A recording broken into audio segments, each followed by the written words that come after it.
மேஷத்தை பொறுத்த வரைக்கும் உங்களுடைய பலம் அப்படின்றது ஒரு மத யானைக்கு இருக்கக்கூடிய பலம் தான் உங்களுக்கு இருக்கு. ஆனால் அவ்வளவு சீக்கிரமாக நீங்கள் யாருக்கிட்டேயும் உங்களுடைய கோவத்தை காட்டவே மாட்டீங்க. கோவத்தை காட்டணும்னு முடிவு பண்ணிட்டீங்க அப்படின்னா ஒரு யானை சும்மா இருக்கும் போது அதுக்கு இருக்கக்கூடிய பலம் அப்படின்றது வேறு.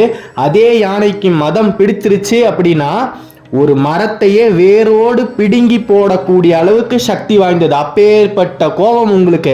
அந்த கோபத்தை நீங்க இந்த காலகட்டத்தில் தயவு செய்து குறைச்சிக்கிறது ரொம்ப ரொம்ப முக்கியமான ஒரு விஷயமா இருக்குது. மேஷம் வேலை பார்க்கக்கூடிய இடத்துல ரொம்ப ஜாக்கிரதையா இருக்கணும் இந்த காலகட்டத்தில். ஏன்னா உங்களுடைய நரக வாழ்க்கை முடிஞ்சிருச்சு. நமக்கு கஷ்டங்கள் முடியும் போது தான் புதுசாக ஒரு கஷ்டங்கள் எங்கிருந்தாவது கிளம்பி வரும். அதனால நீங்க எந்த இடத்துல வேலை பார்த்தாலும் சரி, அந்த இடத்துல உங்களுடைய அலுவலகத்தில் இருக்கக்கூடிய உயர் அதிகாரிங்க சொல்றது பிடிக்கல அப்படின்னாலும் தயவு செய்து அவங்க முன்னாடி சரி சரின்னு தலையாட்டிட்டு நீங்க பாட்டுக்கு போங்க. உங்களுடைய எதிர்ப்பை தயவு செய்து இந்த காலகட்டத்தில் தெரிவிக்க வேண்டாம். செப்டம்பர் மாதம் அப்படின்றது உங்களின் எதிர்கால வாழ்க்கையை மாற்றக்கூடிய காலம் அப்படின்னு தான் சொல்லணும்.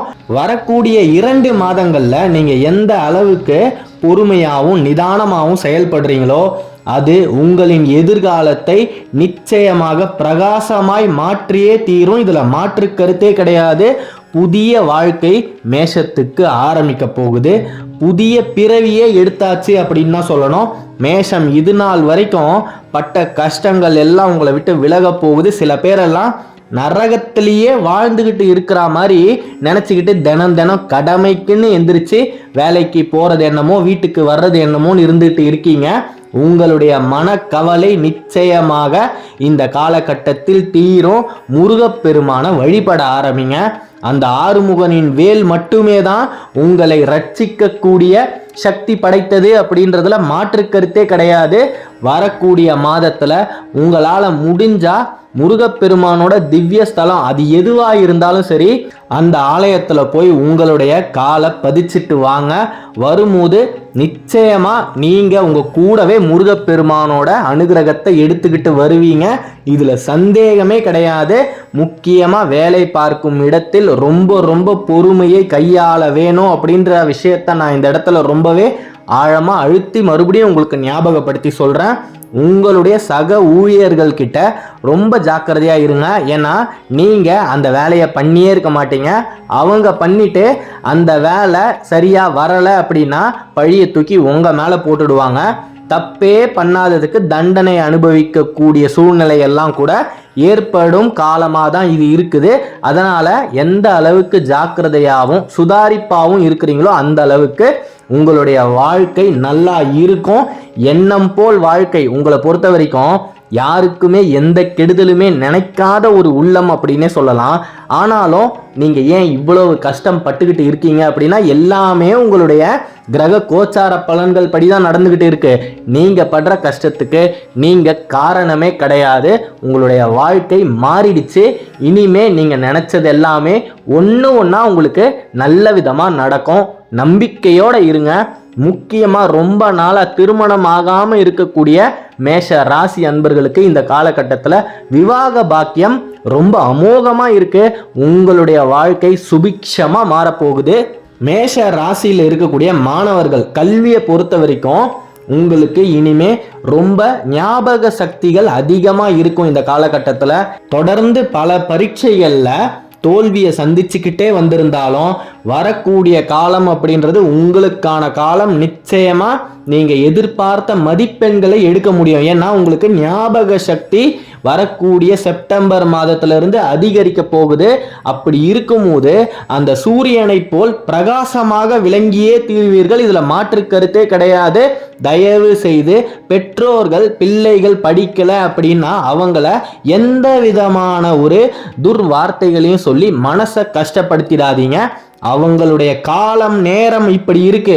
நிச்சயமா மேஷத்தில் இருக்கக்கூடிய மாணவர்கள் சிறந்து விளங்கக்கூடிய ஒரு பொன்னான ஆண்டு தான் நடந்து கொண்டிருக்கின்ற 2024 குரோதி வருடம். ஆகையால் மேஷத்தில் இருக்கக்கூடிய மாணவர்களுக்கு ஒரு ஒளி பிரகாசமான வாழ்க்கை ஆரம்பிச்சிடுச்சு அப்படின்னே சொல்லலாம். முயன்றால் முடியாதது ஒன்றுமே இல்லை அப்படின்றதுக்கு ரொம்ப பொருத்தமான ராசி தான் நீங்க. உங்களுடைய முயற்சி வரக்கூடிய தேர்வில் மிகப்பெரிய ஒரு மாற்றத்தை உண்டாக்கும். தைரியமா இருங்க.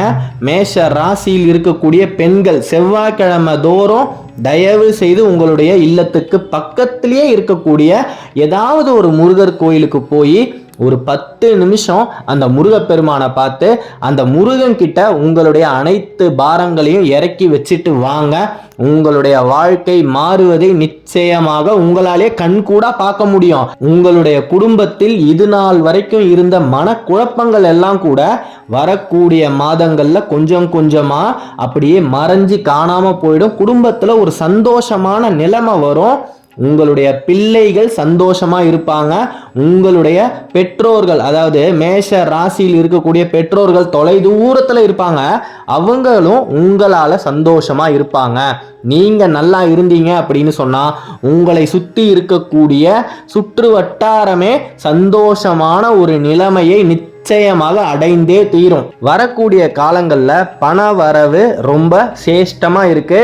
உங்களுடைய பழைய பாக்கி இருக்கக்கூடிய கடன்கள் அத்தனையுமே நீங்க அடைக்க போறீங்க. உங்களுடைய மரியாதை அந்தஸ்து சமுதாயத்தில் உயரப்போகுது. அரசியலில் தொடர்பு இருக்கக்கூடிய நண்பர்களுடன் உங்களுக்கு பழக்க வழக்கங்கள் ஏற்படும். அந்த நண்பர்களால் உங்களுடைய தொழிலில் நீங்க முன்னேற்றத்தை காணலாம். மிகப்பெரிய ஒரு ஏற்றத்தை நீங்க இனிமே சந்திக்க போறீங்க. இனிமே மேஷத்துக்கு இறக்கமே கிடையாது. இது நாள் வரைக்கும் நீங்க பள்ளத்துல விழுந்திருக்கலாம். பள்ளம்னு ஒன்று இருந்தா அந்த பக்கம் மேடுன்னு ஒன்று நிச்சயமா இருந்தே தீரும். உங்களுடைய பொருளாதார உயர்வு இந்த காலகட்டத்தில் ரொம்ப நல்லா இருக்கு. பண வரவு நிச்சயமாக உங்களுக்கு இருக்கு. வரக்கூடிய பணத்தால் உங்க வீட்டில் நீங்க ஒரு சில நல்ல விஷயங்கள், சுப விஷயங்களை நடத்தணும் அப்படின்னு ரொம்ப நாளா ஒரு யோசனையை வச்சுக்கிட்டு இருக்கீங்க இல்லையா? அந்த விஷயங்களை உங்களால நினைச்சா மாதிரி நல்லபடியா நடத்தி முடிக்க முடியும். காரணம், இத்தனை நாளா பணம் இல்லை, பண வரவு வந்ததுமே உங்களுடைய வாழ்க்கையே மாறப்போகுது. நிம்மதியா இருக்க போறீங்க. ஒரு நாள் இரவு கூட கண்ணை மூடுனதுமே தூக்கம் வந்ததே கிடையாது உங்களுக்கு. ஏன்னா மனசுல அவ்வளவு கவலைகளும் கஷ்டங்களையும் சுமந்துக்கிட்டு தான் ஒவ்வொரு நாளும் நீங்க வாழ்க்கையை வாழ்ந்துக்கிட்டு இருக்கீங்க. அத்தனை கஷ்டங்களுமே உங்களை விட்டு நிச்சயமாக இந்த காலகட்டத்தில் விலகியே தீரும். மிகப்பெரிய ஒரு ராஜயோகம் உங்களுக்கு இருக்கு. உங்களுடைய வாழ்க்கை இனிமே சுபிக்ஷமா இருக்க போகுது. ஏன்னா படாத கஷ்டமே கிடையாது. மேஷத்தை பொறுத்த வரைக்கும் இந்த கஷ்டத்தை தான் படலை அப்படின்னு கைவிட்டு சொல்லிடவே முடியாது. எல்லா கஷ்டத்தையுமே பார்த்தாச்சு. முக்கியமா நிறைய துரோகங்களை அனுபவிச்சாச்சு. பட்ட கஷ்டம் அத்தனைக்குமே பலன் கிடைக்கக்கூடிய ஒரு பொக்கிஷமான காலம் பிறந்துடுச்சுங்க ஐயா. சந்தோஷமா இருங்க, அவ்வளவுதான். ஒரே வார்த்தையில சொல்லி முடிச்சிடலாம். இனிமே நீங்க எந்த திசையில நடந்தாலுமே அது உங்களுக்கான திசை. அந்த திசையில வெற்றி உங்களுக்காக காத்துக்கிட்டு இருக்கு. நீங்க தாராளமா உங்களுக்கு மனசுக்கு என்ன பிடிக்குதோ அதை செய்யலாம். எந்த இடத்துலையுமே மனசு ஒன்று வேணான்னு சொல்லுச்சுன்னா அதையும் மீறி செய்யாதீங்க. அடுத்தவர்களின் ஆலோசனையை கேட்டு தயவு செய்து வாழ்க்கையில எந்த விதமான ஒரு முக்கியமான முடிவுகளையும் எடுக்கவே எடுக்காதீங்க. ஏன்னா இந்த 2 மாதத்துல நீங்க செய்யக்கூடிய செயல்களுக்கான பலன்களாகத்தான் வரக்கூடிய 2025ஆம் ஆண்டு உங்களுக்கு இருக்க போகுது. அதனால நீங்க எந்த விஷயத்தை செஞ்சாலுமே அது உங்களுடைய சுய முடிவின்படியே இருக்கட்டும் அப்படின்றது ரொம்ப ஒரு முக்கியமான விஷயமா இருக்குது. மேஷத்தை பொறுத்த வரைக்கும் இந்த காலகட்டத்தில் உங்களுக்கு கொஞ்சம் உடல் சம்பந்தப்பட்ட உபாதைகள் ஏற்படும். ஏன் இதை இவ்வளவு கடைசியா சொல்றேன் அப்படின்னா, எப்பயுமே ஜோதிடத்தை பொறுத்த வரைக்கும் ஆரம்பத்தில் நாம எதிர்மறையாக யோசிக்கவே கூடாது. எவ்வளவு பெரிய எதிர்மறையாக இருந்தாலுமே அதை இறுதியாக தான் சொல்லணும்.